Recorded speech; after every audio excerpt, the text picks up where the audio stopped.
एक बार की बात है। एक गरीब ब्राह्मण था जिसका नाम बरिदत्ता था। वो एक किसान था, पर उसकी जमीन से बस थोड़ा ही अनाज मिलता था, जो गुजारा करने के लिए काफी नहीं था। एक दिन गर्मी से परेशान होकर वो अपनी जमीन पर एक बड़े पेड़ के नीचे आराम करने के लिए गया। जैसे ही वो लेटने वाला था, उसने देखा कि एक बड़े से चींटे के बिल के पास एक बड़ा सांप अपना फन फैलाए हुए हिल रहा था। उसने सोचा, ये सांप जरूर इस जमीन की देवी होगा। मैं कभी इसकी पूजा नहीं की, शायद इसी वजह से मुझे जमीन से कुछ नहीं मिलता। आज से मैंने इसकी पूजा करूंगा। वो तुरंत अपने गांव गया और एक गिलास दूध ले आया।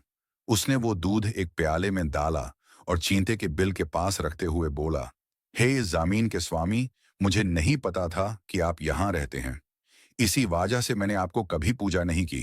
कृपया मुझे माफ करें और यह छोटा सा भेंट स्वीकार करें।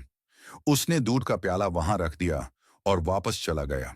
अगले दिन सुबह जब ब्राह्मण वापस खेत में आया, तो उसने देखा कि प्याले में एक सोने का सिक्का रखा हुआ था। उस दिन के बाद वो रोज सुबह सुबह आता, दूध चढ़ाता और सोने का सिक्का लेकर चला जाता। एक दिन ब्राह्मण को दूसरे गांव जाना पड़ा किसी काम से। उसने अपने बेटे को कहा कि वो खेत में जाए और शाम को दूध चढ़ाए। अगले दिन जब बेटा वहां गया, उसने देखा कि दूध के प्याले में एक सोने का सिक्का पड़ा था।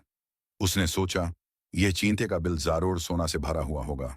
अगर मैं सांप को मार दूं तो सारा सोना एक ही बार में ले सकता हूं, रोज आने की जरूरत नहीं। उसने एक बड़ा डंडा उठाया और सांप पर वार किया। लेकिन सांप ने चतुराई से उस वार को टाल दिया और अपने जहरीली दंतों से उस लड़के को काट दिया, जिससे उसकी मौत हो गई। जब बरिदत्ता अपने गांव वापस आया और उसने अपने बेटे की मौत की कहानी सुनी, तो उसने समझ लिया कि उसके बेटे की लालच ही इस सब का कारण था। अगले दिन ब्राह्मण ने फिर से चींटे के बिल के पास दूध चढ़ाया, पर इस बार सांप अपने बिल से बाहर नहीं आया, बल्कि अंदर से ही उसने बोला, तुम सोना पाने के लालच में यहां आए हो, ये भूल गए कि तुम्हारा बेटा मर गया है और तुम शोक में हो। इस सब का कारण सिर्फ लालच है। तुम्हारे जवान बेटे ने मुझ पर वार किया और मैंने उसका जवाब दिया। मैं उस वार को कैसे भूल सकता हूं? तुम अपने बेटे का दुख कैसे भूलोगे? आखिर में ये एक हीरा तुम्हें दे रहा हूं, पर दोबारा यहां मत आना। मॉरल: ज्यादा लालच कभी कभी नुकसान भी दे सकता है।